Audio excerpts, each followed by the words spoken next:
Pinagpiestahan ng mga residente sa Balintawak, Quezon City ang daang-daang bote ng beer na kumalat sa kalsada matapos madisgrasya ang delivery truck na may karga nito. Yung ilan itinakbo ang mga bote, meron din namang sa mismong kalsada na uminom ng beer. Makibalita tayo kay Jay Sabale. Yung mga kahon dyan, wag nyo nang anihin!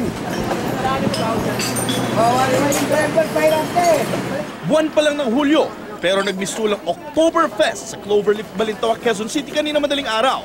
Kanya-kanyang diskarte ang mga tao sa lugar. May kumukuha ng bote-bote. Meron namang pinaplastik pa ang mga ito. May mga wais at namimili pa ng maigi. Nakikipagpatintero pa ang iba sa mga sakyan para maitawid ang mga nakuhang beer. Ang mamang ito, tatlo-tatlo pa ang tinakbo.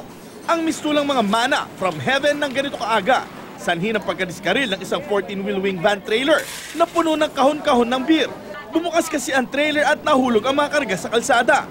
Dinudumog po eh. Kinukuha lahat eh. Hindi naman po pwedeng awatin ng ano. Baka mamaya paluhin pa ako doon.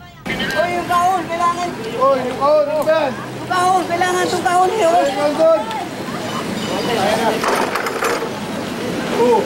Yung kahon! Balik mo na yung doon, yung kahon! Oy, yung kahon, oh! Balik mo yung kahon! Tawad! Bote na!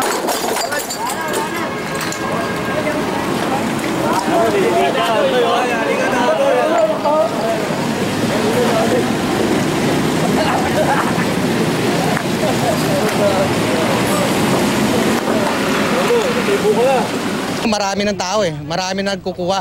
Hindi na halos namin makontrol.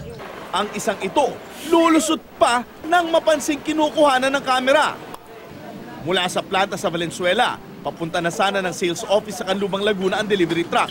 Ang karga nito, 1,536 na case ng beer na tinatayang nagkakahalaga ng 1.3 million pesos. Anong importante sa inyo rito na dapat makuha ninyo? Ito lang po mga bote tsaka yung case. Nakisama naman ang ilan. May nagdala ng mga galon at container para dito isalin ang laman ng mga di nabasag na bote ng serbesa. Tulad ni ate, nangipin pa ang pinambukas ng bote. Si Yolando Castro, nasa bahay daw nang marinig na may ganitong pangyayari. Kaya kahit sa gitna ng mga bubog mula sa mga basag na bote, nakibir fiesta na at may bottle opener pa. Para panigurado eh. Saan pa? Kung baga sa gira po, kailangan kumpleto ang dala.